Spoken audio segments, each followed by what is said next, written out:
రాష్ట్రంలో రోజు రోజుకి శాంతి భద్రతలు క్షీణిస్తున్నటువంటి పరిస్థితులు చాలా స్పష్టంగా కనిపిస్తూ ఉన్నాయి. ఈరోజు చూసాం, గౌరవనీయులు మాజీ ముఖ్యమంత్రి మా పార్టీ నాయకులు జగన్మోహన్ రెడ్డి గారు అనంతపురం జిల్లా రాప్తాడు రామగిరి మండలానికి ఈ మధ్యకాలంలో వైఎస్ఆర్ కాంగ్రెస్ పార్టీ నాయకులు కురువ లింగమయ్య గారు హత్యకు గురైతే ఆ హత్యకు గురైనటువంటి బాధితుల కుటుంబాన్ని పరామర్శించాలని, ఆ కుటుంబానికి ధైర్యం చెప్పాలని ఉద్దేశంతో ఇవాళ పర్యటనకు వెళితే ఆ పర్యటన జరిగినటువంటి తీరుతెన్నులు, రాష్ట్ర ప్రభుత్వ వైఖరి, పోలీసుల వైఫల్యం అడుగడుగునా కూడా కొట్టొచ్చినట్లుగా కనబడినటువంటి పరిస్థితులు కూడా ఈ సందర్భంగా చెప్తా ఉన్నాం. హెలికాప్టర్లో జగన్మోహన్ రెడ్డి గారు ఆ ప్రాంతానికి వెళితే హెలికాప్టర్ దగ్గర హెలిప్యాడ్లో అక్కడ ఉన్నటువంటి హెలికాప్టర్ విండ్ షీల్డ్ పగిలిపోయే పరిస్థితులు వచ్చాయంటే పోలీసులు ఏ విధంగా భద్రత కల్పించారన్న అంశాన్ని దయచేసి ప్రజాస్వామ్యవాదులందరూ కూడా గమనించాలని చెప్పిన ఈ సందర్భంగా కోరుతా ఉన్నా. ఇదేదో హడావుడిగా నిర్ణయించుకొని వెళ్ళినటువంటి ప్రోగ్రాం కాదు. 2 రోజుల ముందే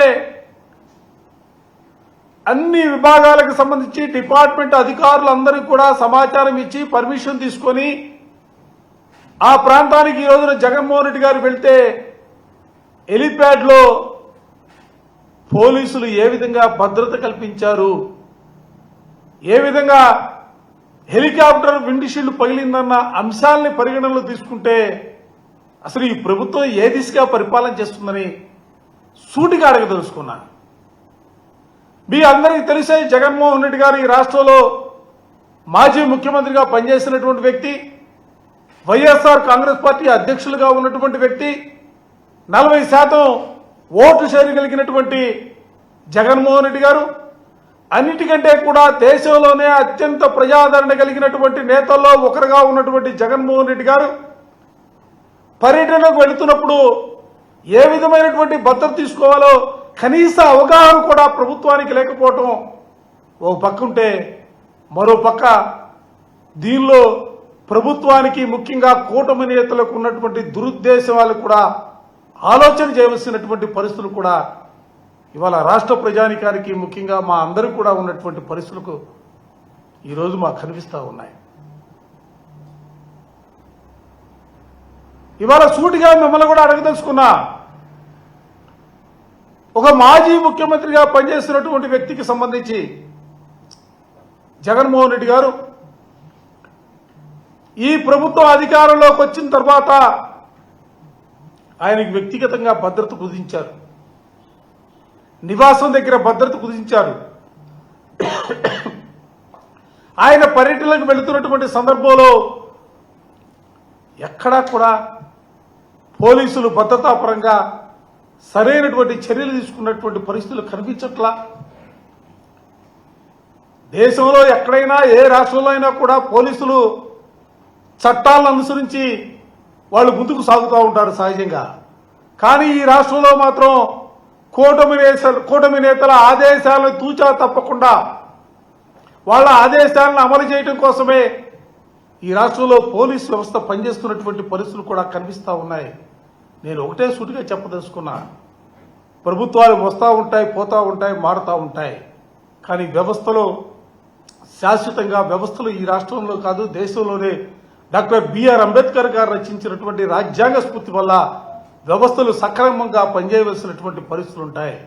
కానీ ఇవాళ ఆ రాజ్యాంగ స్ఫూర్తి కానీ, రాజ్యాంగ విధానాలు కానీ, రాజ్యాంగ సూత్రాలను కానీ అమలు చేస్తున్నటువంటి పరిస్థితులు ఈ రాష్ట్రంలో లేవు. ఇది ప్రజాస్వామ్యానికి ప్రమాదం. ఇటువంటి పరిస్థితుల్లో నేను మరోసారి అధికారులందరూ కూడా సూటిగా చెప్తా ఉన్నా, ఇవాళ ఏదో అధికారం ఉందని, ఆ ప్రభుత్వం అధికారంలో ఉందని ఆ ప్రభుత్వానికి సంబంధించినటువంటి నేతలు చెప్పుకుంటూ పోతే భవిష్యత్తులో తప్పనిసరిగా తిరిగి వైఎస్ఆర్ కాంగ్రెస్ పార్టీ అధికారంలోకి వస్తుంది. ఆ అధికారంలోకి వచ్చిన తర్వాత ఎవరైతే తప్పుడు విధానాలతో ముందుకు సాగుతా ఉన్నారో, కూటమి నేతల ఆదేశాలను ఎవరైతే అమలు చేస్తా ఉన్నారో వారందరికీ కూడా నేను తప్పనిసరిగా భవిష్యత్తుకు సంబంధించి చట్టం చూస్తూ ఊరుకోదు. చట్టం ముందు ఎవరైనా కూడా తప్పు చేసిన వాళ్ళు దోషులుగా నిలబడవలసినటువంటి పరిస్థితులు ఉంటాయి. దయచేసి దాన్ని దృష్టిలో పెట్టుకోమని చెప్పి నేను ఈ సందర్భంగా కోరుతా ఉన్నా. నేనేది ఒక్క సంఘటన గురించి మాట్లాడతలా. ఆ మధ్యకాలంలో శ్రీశైలం వెళ్లారు, మహానది ప్రాంతానికి పర్యటనకు వెళ్తే అక్కడ భద్రతా లోపాలు, అడుగడుగునా కూడా భద్రతా లోపాలు కనిపించాయి.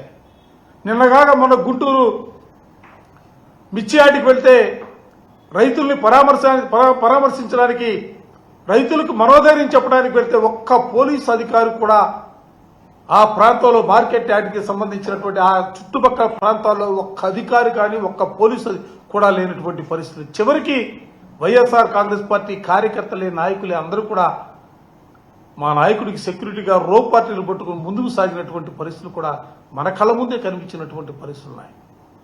నేను వాళ్ళు అందుకే, ఎందుకంటే ఇంతకుముందు రాష్ట్రంలో ముఖ్యంగా తెలుగుదేశం ప్రభుత్వం కూటమి నేతల దురాలోచనల్ని, వాళ్ళ దుష్ట పరిణామాల్ని తెలియజెప్పే రీతిలో కేంద్ర ప్రభుత్వానికి కూడా జగన్మోహన్ రెడ్డి గారి పట్ల, జగన్మోహన్ రెడ్డి గారికి ప్రత్యేకమైనటువంటి భద్రత కల్పించాలని చెప్పి మెమోరాలు మా ఎంపీలందరికీ కూడా కలిసి వెళ్లి సంబంధిత మంత్రులకి, పెద్దల్ని కలిసి ఇక్కడ రాష్ట్రంలో జరుగుతున్నటువంటి అప్రజాస్వామిక విధానాలపైన, ముఖ్యంగా జగన్మోహన్ రెడ్డి గారి భద్రతకు సంబంధించినటువంటి అంశాలపైన మెమోరాలు కూడా ఇవ్వడం జరిగింది. మరలా తిరిగి ఈ రోజు కూడా నేను చాలా స్పష్టంగా అధికారులకు చెప్తా ఉన్నా, అదేవిధంగా కేంద్ర ప్రభుత్వానికి సంబంధించి కూడా అధికారులకి, ప్రభుత్వ అధినేతలకు కూడా చెప్తా ఉన్నాం. ఇవాళ ఎందుకంటే ఈ రాష్ట్రంలో ప్రజాస్వామికమైనటువంటి పరిపాలన, మరోసారి చెప్పదలుచుకున్నా, ప్రజాస్వామికమైనటువంటి పరిపాలన కొనసాగట్టాలా, అప్రజాస్వామిక విధానాలతో పరిపాలన కొనసాగిస్తా ఉన్నారు. ఎవరైతే వైఎస్ఆర్ కాంగ్రెస్ పార్టీ కీలకమైనటువంటి నాయకులుగా ఉన్నారో వాళ్ళపైన దాడులు జరుగుతూ ఉన్నాయి. వాళ్ళని హతమారుస్తున్నటువంటి పరిస్థితులు కళ్ళగట్టినట్టుగా కనిపిస్తూ ఉన్నాయి. ఇటువంటి పరిస్థితుల్లో ఇవాళ మా నాయకుడు కుటుంబాల్ని ధైర్యం చెప్పడానికి వస్తూ ఉన్నారు, మనోధైర్యం కల్పించడానికి వస్తూ ఉన్నారు. ఇటువంటి పరిస్థితుల్లో ఇటువంటి సంఘటనలు, భద్రతాపరంగా వైఫల్యాలు ప్రభుత్వం చెందుతున్నటువంటి పరిస్థితుల్లో తప్పనిసరిగా కేంద్ర ప్రభుత్వం కూడా జోక్యం చేసుకోవాలని చెప్పి ఈ సందర్భంగా వైఎస్ఆర్ కాంగ్రెస్ పార్టీ పక్షాన డిమాండ్ చేస్తా ఉన్నాం. అదేవిధంగా ఈరోజు ఎందుకంటే విండ్ షీల్డ్ డ్యామేజ్ అయినటువంటి సంఘటనకు సంబంధించి కూడా మాకు అనుమానాలు కలుగుతూ ఉన్నాయి. ఎందుకంటే మా పార్టీ నేతల ముసుగులోనూ లేకపోతే కార్యకర్తల ముసుగులోనూ ఆయా రాజకీయ పార్టీలకు సంబంధించినటువంటి దుండగులు లేకపోతే వాళ్ళకి సంబంధించినటువంటి నాయకులు ఒక పథకం ప్రకారం కూడా రావడానికి అవకాశాలున్నాయి. భద్రతకు సంబంధించి నేను ప్రత్యేకంగా చెప్తున్నాను. ఎందుకంటే పదే ఎందుకు చెప్తున్నానంటే గతంలో కూడా 2 సార్లు జగన్మోహన్ రెడ్డి గారి పైన దాడులు చేసినటువంటి పరిస్థితులు ఈ రాష్ట్రంలో మనం చూసాం. ఇటువంటి పరిస్థితుల్లో జగన్మోహన్ రెడ్డి గారి భద్రత పట్ల ప్రత్యేకమైనటువంటి బాధ్యత ప్రభుత్వం తీసుకోవాలా, లేకుంటే ఎందుకంటే మాకు తెలుసు మా నాయకుడిని ఏ విధంగా పరిరక్షించుకోవాలా, మా నాయకుడికి ఏ విధంగా రక్షణ కల్పించుకోవాలన్న అంశాలు మాకు బాగా తెలుసు. కానీ ఆ పరిస్థితులు ఉత్పన్నం కాకూడదు. ప్రభుత్వానికి బాధ్యత ఉంది. ఒక మాజీ ముఖ్యమంత్రికి, ఒక పార్టీ అధ్యక్షుడికి వాళ్ళకి భద్రత కల్పించవలసినటువంటి బాధ్యత ప్రభుత్వం పైన ఉందని గుర్తు చేయడం కోసం ప్రత్యేకించి ఈ రోజున ఈ సమావేశం ద్వారా ప్రభుత్వానికి స్పష్టంగా చెప్తా ఉన్నాం. అదే సందర్భంలో ప్రజలకి, ప్రజాస్వామ్యవాదులకు కూడా ఈ ప్రభుత్వం చేస్తున్నటువంటి దుశ్చర్యల్ని వారి దృష్టికి కూడా తీసుకెళ్లే కార్యక్రమాన్ని మీ ద్వారా చేస్తా ఉన్నాం.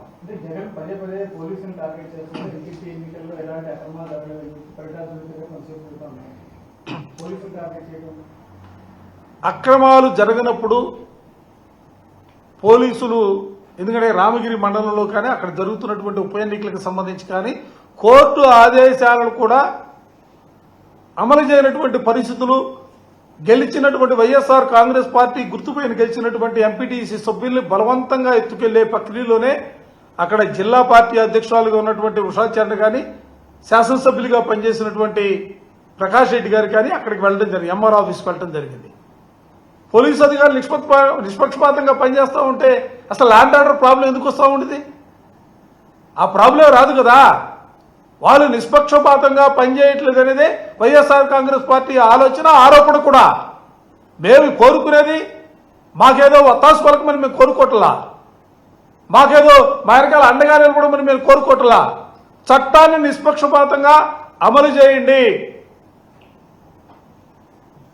కోర్టుల ఆదేశాల్ని తూచా తప్పకుండా అమలు చేయండి అనేది వైఎస్ఆర్ కాంగ్రెస్ పార్టీ కోరుతున్నటువంటి మాట.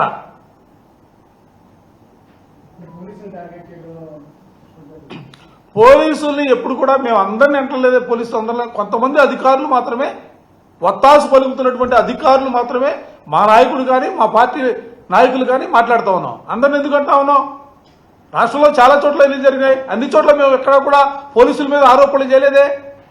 ఎక్కడైతే చట్టాన్ని అమలు చేయనటువంటి అధికారులు, పచ్చ చొక్కా వేసుకున్నటువంటి అధికారులు, వాళ్ళకే చెప్తా ఉన్నాం, ఈ ప్రభుత్వాలు శాశ్వతం కాదు, వ్యవస్థలు శాశ్వతం, వ్యవస్థల్లో మీరు పనిచేయాలా. ఒకసారి తెలుగుదేశం అధికారంలో ఉంటే మరోసారి వైఎస్ఆర్ కాంగ్రెస్ పార్టీ అధికారంలో ఉంది, రేపు మరలా తిరిగి వైఎస్ఆర్ కాంగ్రెస్ పార్టీ అధికారంలో రాబోతా ఉంది. మీరెవరు కూడా చట్టానికి అతీతులుగా పనిచేయమని చెప్పి మేము కోరుతా ఉన్నాం. పార్టీ చొక్కా వేసుకోవద్దని చెప్తా ఉన్నాం. కాదు మేము చొక్కా వేసుకుంటామంటే ఆ చొక్కా వేసుకున్నటువంటి అధికారులు, తప్పు చేసినటువంటి అధికారులు మాత్రమే చట్టం ముందు నిలబడతామనేది పదే పదే జగన్మోహన్ రెడ్డి గారు మాట్లాడుతున్నటువంటి మాట, వైఎస్ఆర్ కాంగ్రెస్ పార్టీ మాట్లాడుతున్నటువంటి మాట. ఎవరు తప్పు చేశారో ఆ తప్పు చేసినటువంటి అధికారులు మాత్రమే, వాళ్ళు ఎవరు కూడా